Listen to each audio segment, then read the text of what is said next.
London, England, a cosmopolitan city, home to over 7 million people. Traffic congestion has long been a problem in the metropolis.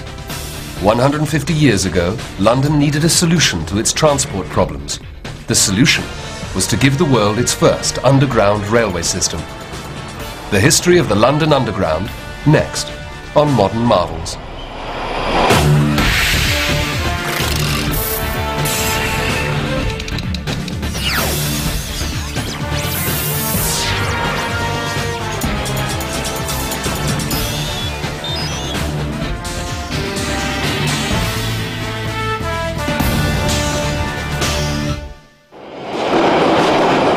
Rush hour at King's Cross Station, one of central London's busiest underground stations. 6 different tube lines meet here, and it also serves a major railroad station, with 67 million passengers passing through each year. Few realise the role it played in giving London its underground. The first steam railways had begun in 1825, and 25 years later, King's Cross was a terminus for steam trains arriving in London. But the railroads were not permitted to expand any further into the capital. This meant that the 750,000 workers who arrived at the railroads each day then had to find a way to get to work in the heart of the city. This huge burden of traffic inevitably led to gridlock. London of the 1850s was one of the world's largest cities. It was a massively growing industrial city and a port, the hub of the start of the British Empire.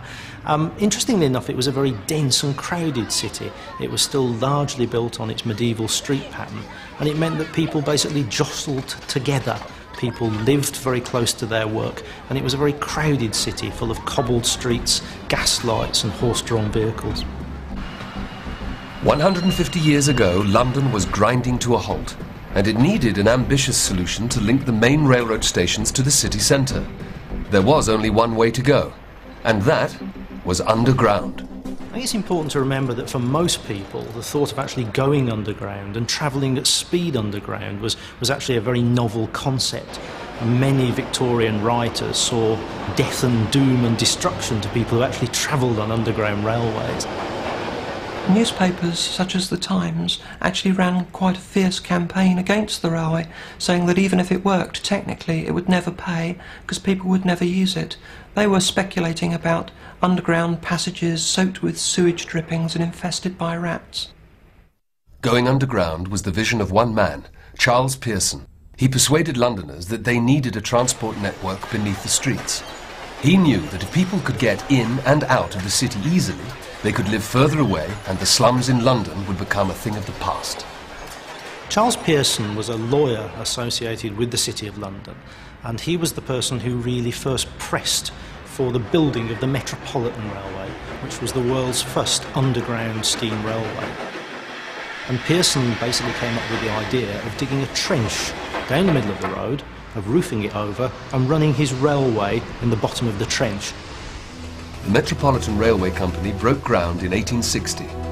The building method used was called cut and cover and was a very expensive engineering project. It involved digging tunnels which were over 20 foot wide, laying 2 tracks side by side and then bricking these over to replace the road.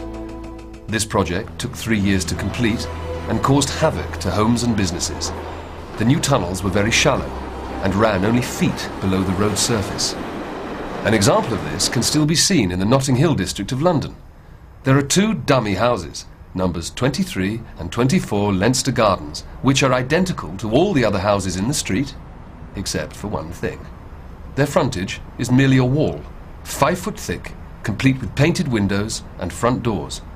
They were built to fill the gap left in the row of houses when the line was built through the street. The Metropolitan line opened in January 1863, and it basically connected the 3 major rail terminals at Paddington, at Euston, and at King's Cross with the centre of the city at Farringdon.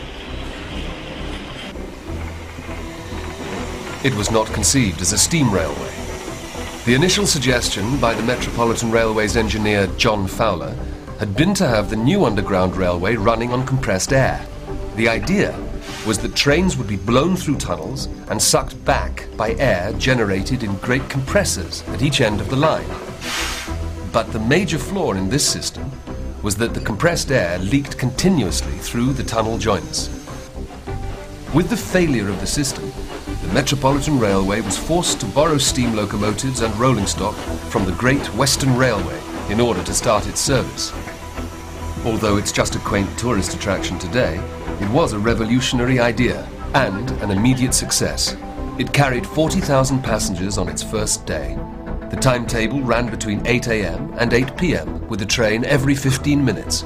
The time for the 3 3/4 mile journey from Paddington to Farringdon was 18 minutes, stopping at all stations. Not much slower than the journey time today.